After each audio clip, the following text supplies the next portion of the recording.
నమస్తే, welcome to meta news. ఇక మ్యాటర్లోకి వస్తే, దర్జాగా భూములు కబ్జా చేయటం వైసీపీ నేతలకు వెన్నతో పెట్టిన విద్య. 5 ఏళ్ల పాలనలో వైసీపీ నేతలు చేసిన కబ్జాలు అన్నీ ఇన్ని కావు. అధికారం అండ చూసుకుని వైసీపీ నేతలు ఇష్టారాజ్యంగా చెలరేగిపోయారు. ప్రభుత్వ చట్టాలు, నిబంధనలు వంటివేమీ పట్టలేదు. ఆ పార్టీ నేతల అరాచకాలకు అడ్డు అదుపు లేకుండా పోయింది. పెద్ద ఎత్తున భూ కబ్జాలకు పాల్పడ్డారు. వేల ఎకరాల ప్రభుత్వ, అటవీ, అసైన్డ్ భూములను చెరబట్టారు. అధికారులను మభ్యపెట్టి, భయపెట్టి, ప్రలోభపెట్టి తమ పేరిట రిజిస్ట్రేషన్స్ కూడా చేయించుకున్నారు. వైసీపీ ప్రభుత్వంలో చక్రం తిప్పిన ప్రభుత్వ సలహాదారుడు సజ్జల రామకృష్ణారెడ్డి, మాజీ ఎమ్మెల్యే కేతిరెడ్డి వెంకట్రామరెడ్డి, ఎమ్మెల్యే ఆకేపాటి అమర్నాథ్ రెడ్డి, ఆ పార్టీ రాజ్యసభ సభ్యుడు మేడా రఘునాథ్ రెడ్డి లాంటి నేతలు ప్రభుత్వ భూములను ఆక్రమించి ఎస్టేట్లు కూడా నిర్మించుకున్నారు. బినామీలను ముందు పెట్టి వందల ఎకరాలు ఆక్రమించేశారు. వైసీపీ నాయకులు చెరువులను, శ్మశానాలను కూడా వదలలేదు. వైసీపీ అధికారంలో ఉండడంతో అధికారులు ఎవరు అటువైపు కన్నెత్తి కూడా చూడలేదు. ఆక్రమణలో ఉన్న ప్రభుత్వ అసైన్డ్ భూముల్ని జిల్లా అధికారుల యంత్రాంగం ఒక్కొక్కటిగా స్వాధీనం చేసుకుంటుంది. 12 జ్యోతిర్లింగం, అష్టాదశ శక్తిపీఠం కలిసి వెలసిన శ్రీశైల మహాక్షేత్రానికి ఏటేటా భక్తులు తాకిడి పెరుగుతుంది.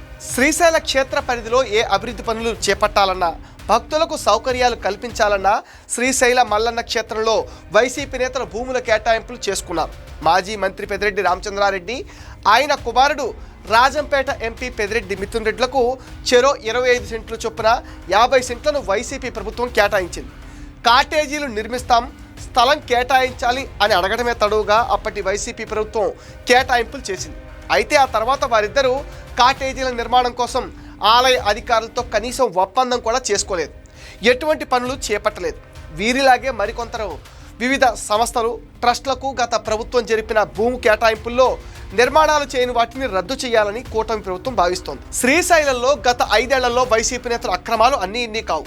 అనేక చౌల్ట్రీలు, అన్నదాన సత్రాలు, కాటేజీలు నిర్మించేందుకు ఎడాపెడా భూములు కేటాయించేశారు. వడ్డించేవాడు మనవాడైతే ఎక్కడ కూర్చున్నా అన్నీ అందుతాయన్న చందాన జగన్ భూములు, స్థలాలు కేటాయింపులు చేశారు. ప్రభుత్వ స్థలాలు కేటాయించినా చాలా వరకు నిర్మాణాలు చేపట్టలేదు. వీటిపైన త్వరలో నిర్ణయం తీసుకోనున్నారు. శ్రీశైలంలో సొంత నిధులతో కాటేజీలు నిర్మిస్తామంటే 11 మందికి భూములు కేటాయించగా వీరిలో 6 పనులు చేపట్టలేదు.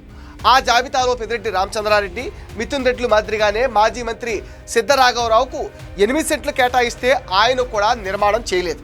రాజమహేంద్రవరానికి చెందిన మాగంటి కిరణ్కు 12 సెంట్లు, గుంటూరుకు చెందిన కె శివరామకృష్ణకు 12 సెంట్లు చొప్పున కాటేజీల కోసం భూములు కేటాయించారు. అయినా వీళ్ళు ఎవరూ పనులు ప్రారంభించలేదు. వీరితో పాటు హైదరాబాద్కు చెందిన ఎం దయానంద్కు కొంత స్థలం ఇచ్చినా పనులు మొదలుపెట్టలేదు. మాజీ ఉప ముఖ్యమంత్రి కొట్టు సత్యనారాయణకు 19 సెంట్లు కేటాయించగా కేవలం గ్రౌండ్ ఫ్లోర్ వరకే పనులు చేశారు. అసలు నిర్మాణాలే ప్రారంభించని 6 కాటేజీలకు సంబంధించి భూముల కేటాయింపులను రద్దు చేస్తారు.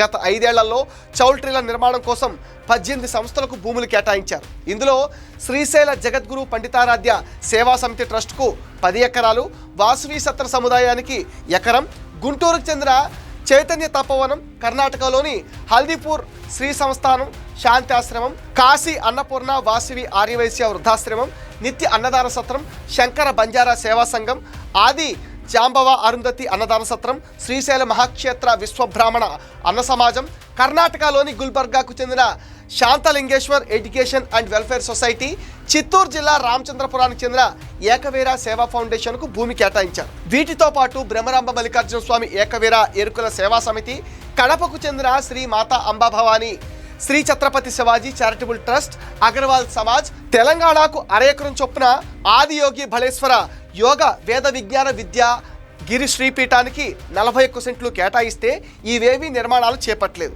శ్రీశైల క్షేత్ర బ్రహ్మరాంబ మల్లికార్జున స్వామివార్ల నగరాల కులాస్తుల నిత్య అన్నదాన సత్రం, ధర్మోరక్షితి రక్షిత ట్రస్ట్, హేమసాయిరాం అన్నపూర్ణ చారిటబుల్ ట్రస్ట్, మలహారస్వామి సేవా సంఘానికి 1/2 ఎకరం చొప్పున కేటాయించగా వీటిలో కొంత పనులు జరిగాయి. మొత్తం 18 చౌల్ట్రీలు, అన్నదాన సత్రాలకు స్థలాలు కేటాయిస్తే 14 సంస్థలు పనులు మొదలుపెట్టలేదు. వీటి భూ కేటాయింపులు రద్దు చేయాలని ప్రభుత్వం అయితే నిర్ణయించింది. శ్రీశైలంలో భూముల కేటాయింపు విషయంలో నిర్దిష్టంగా నిబంధనలు అమలు చేస్తారు. ఆయా ఆశ్రమాలు, మఠాలు, ఇతర సంస్థల నేపథ్యంలో అవి చేపట్టే ఆధ్యాత్మిక సేవా కార్యక్రమాలు పరిగణలోకి తీసుకోనున్నారు. ఎటువంటి చౌల్ట్రీకైనా నిర్మాణానికి గరిష్టంగా 1/2 ఎకరా వరకే కేటాయిస్తారు.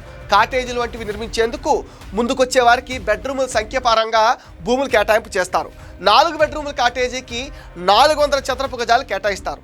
నిర్దిష్ట కాల వ్యవధిలో కేటాయించిన స్థలాలు, సత్రాలు, యాత్రికుల గదులు నిర్మించాల్సి ఉంటుంది.